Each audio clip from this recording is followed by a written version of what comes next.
Allô, allô, bienvenue sur la chaîne Signe Daphné où je partage avec vous des projets créatifs et des lectures. Aujourd'hui, je vous présente ma pile à lire pour le challenge Cocooning automnal.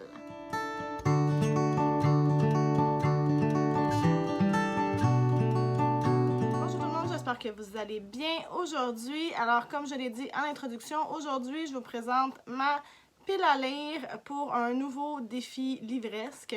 C'est le challenge Cocooning automnal de Candy Shy, sa chaîne Instagram, je pense que c'est Au Boudoir de Candy Shy. Je vais vous mettre dans la barre d'infos toutes les infos pour aller voir sa chaîne, son compte Instagram, les règles du défi. C'est un défi qui couvre la période de l'automne, donc commence le 21 septembre jusqu'au 22 septembre, je ne sais pas trop c'est quand, ou juste l'équinoxe, ou le solstice.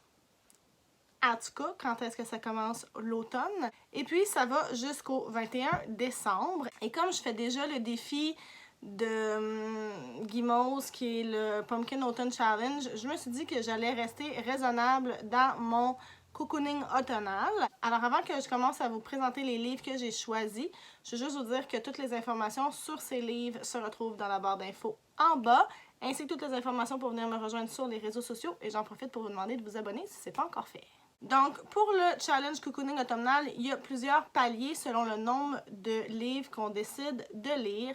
Moi, j'ai choisi d'y aller pour le palier 1, c'est-à-dire 1 à 6 livres. Je garde ça faisable. Puis au pire, ben, en fait, au mieux, j'en rajouterai. Puis je changerai de palier, tant mieux. Mais pour l'instant, je vais laisser ça comme ça. Puis, j'ai choisi un menu pour pouvoir valider ce menu-là et c'est le menu 1 qui s'appelle Cocooner sous le plaid. 6 livres à lire dans cette catégorie-là. La première catégorie, c'est un livre où on retrouve la première lettre de son pseudo, soit dans le prénom ou dans le nom de l'auteur. Moi, ben, mon pseudo, c'est Signé Daphné, alors j'ai pris la lettre S. Et pour ça, je vais lire En route vers Noir de Sophie Lorrain, qui est cachée. Mais c'est pas grave. Sophie Lorrain, en fait, ça fait un petit bout que je veux le lire. Je sais qu'il a été très populaire cet été sur BookTube. Mais je l'avais vu même comme dès qu'il est sorti parce que la sœur de Sophie est dans mes amis Facebook parce qu'on est allés à l'université ensemble. Puis elle avait fait un partage du livre de sa sœur. Puis tout de suite, j'ai accroché. Je me disais, c'est sûr que je veux le lire. Puis là, ben, j'ai vu que ça avait été quand même pas pire succès. Donc, j'ai hâte de découvrir cette histoire-là. La deuxième catégorie, c'est un roman qui a été adapté à la télé ou au cinéma. Là, pour ça, moi, j'ai pris un livre qui est sur ma pile à lire depuis une éternité, c'est-à-dire Fried Green Tomatoes at the Whistle Stop Cafe de Fanny Flagg. J'aime bien Fanny Flagg, j'ai déjà lu plusieurs romans d'elle. Je pense que le titre en français, c'est Beignets de tomates vertes. Puis il y a un film qui a été fait, mais tu sais, c'est un livre qui date là, vraiment, là, genre années 80 ou 90. Puis je pense que le film date aussi à peu près des mêmes années. Je ne l'ai jamais vu. Je vais commencer par lire le livre, puis après ça, on va voir. Peut-être que je vais ajouter le film à ce que je veux faire cet automne. On verra, mais c'est ce livre-là que je vais lire pour la deuxième catégorie. Pour la troisième catégorie, il faut choisir un roman avec un personnage sur la couverture. Et j'ai choisi American Royals de Catherine McGee. Je l'ai vu passer plusieurs fois sur mon feed de Goodreads, ce livre-là. Puis, je pense que c'est Anne, de Anne Théaram, qui en a parlé il n'y a pas trop longtemps. Puis, elle avait quand même bien vendu. Donc, je vais essayer cette petite histoire-là. Je pense quand même une romance. Donc, on va y aller là-dedans. Quelque chose d'un peu léger. La quatrième catégorie, il faut lire un roman LGBTQ+. Alors là, je vais me fier à la recommandation de Karine la bouquineuse et je vais lire Camp de A.C. Rosen. J'ai vraiment hâte de lire parce qu'elle en a vraiment beaucoup parlé sur sa chaîne, mais aussi en personne quand elle est venue chez moi récemment pour BookTube Québec fait du camping.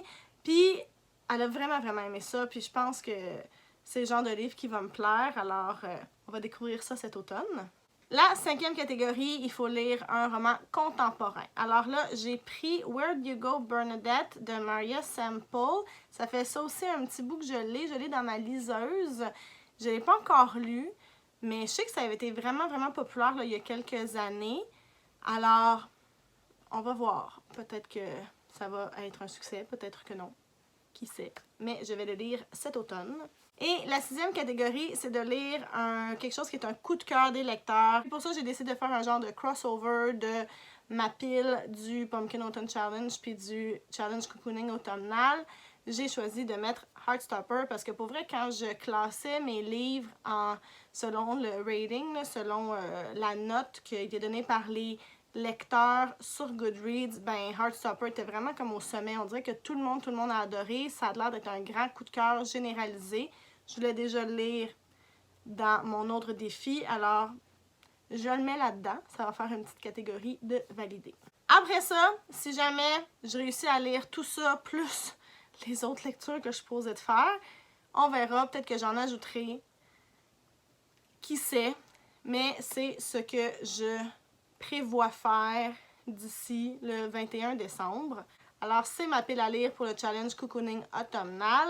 Venez me dire dans les commentaires si vous connaissez les livres dont j'ai parlé, si vous les avez lus, si vous planifiez les lire, si vous aussi vous faites ce challenge-là ou pas. N'oubliez pas que toutes les informations sur les livres que j'ai mentionnés se retrouvent dans la barre d'infos juste en bas, ainsi que toutes les informations pour venir me rejoindre sur les réseaux sociaux. N'hésitez pas à vous abonner si vous aimez le contenu que je vous propose. Je vous remercie encore une fois d'avoir été là et je vous dis à la prochaine. Bye!